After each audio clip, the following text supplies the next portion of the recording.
যারা সবেমাত্র যৌবনে পা দিয়েছেন, অর্থাৎ 16 বছর থেকে 25 বছরের সময় ছেলেমেয়েদের কথা বলছি, তাদের লক্ষ্য করা যাচ্ছে হয়তো মোবাইল ফোনে ব্যস্ত থাকেন, বিভিন্ন রকম সোশ্যাল মিডিয়াতে তারা সময় অর্থ ব্যয় করেন, কিন্তু গঠনমূলক কোনো কাজ শেখেন না বা সময় সঠিক ব্যবহার জানে না।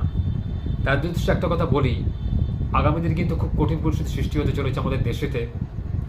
কর্মসংস্থান কিন্তু ক্রমশ কমে আসছে, মানুষের মূল্যবোধ কিন্তু ক্রমশ কমে আসছে। মানুষ যত বেশি অর্থের দিকে ঝুঁকছে, মানুষ যত বেশি মোবাইল ফোনের দিকে অ্যাট্রাকটিভ হচ্ছে, তত কিন্তু মানুষের মধ্যে দূরত্ব বাড়িয়ে ফেলছে। একে অপরের প্রতি শ্রদ্ধা, ভক্তি, সম্মান, দেখাশোনা বা তার বাড়িতে যাওয়া, এই জিনিসগুলো কিন্তু ক্রমশ কমে আসছে। নিজের ভবিষ্যৎ গড়া কিন্তু এটাই উপযুক্ত সময়।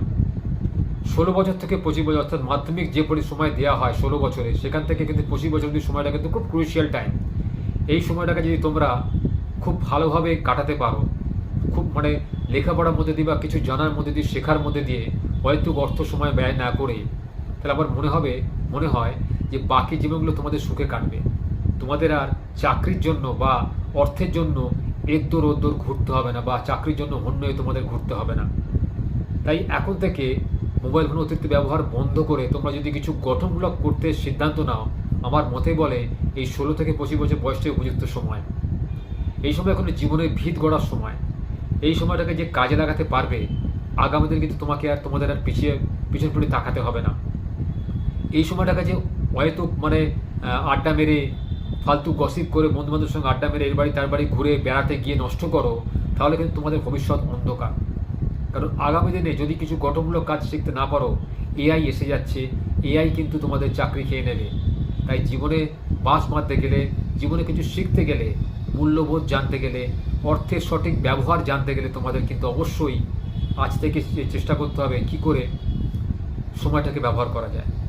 এই অহেতুক সময়ের জন্য দেখছো তো পরকীয়া বেড়ে যাচ্ছে, মানুষের বিচ্ছেদ হয়ে যাচ্ছে। অতিরিক্ত যখন তোমার কাছে চয়েস এসে যাবে, তখন কিন্তু তোমার মধ্যে একটা ব্রেনের মধ্যে একটা কমপ্লেক্সিটি তৈরি হবে। সঠিক বস্তু নির্বাচন, সঠিক ব্যক্তিকে নির্বাচন করতে তোমরা ভয় পাবে। তোমার সামনে যদি 100খানা ভ্যারাইটি থাকে, তুমি কিন্তু তার মধ্যে থেকে বাঁচতে পারবে না। তোমাকে কিন্তু তার মধ্যে একজনকে চুজ করতে হবে, যে তোমার জীবন সঙ্গিনী হবে বা জীবন সঙ্গী হবে।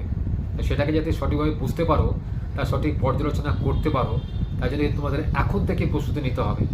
জীবনে যদি কাউকে ভালোবাসতে হয়, জীবনে যদি দাঁড়াতে হয়, জীবনে যদি নিজের পায়ের উপর দাঁড়াতে হয়, তাহলে কিন্তু অবশ্যই তোমাকে বিবাহ করতে হবে।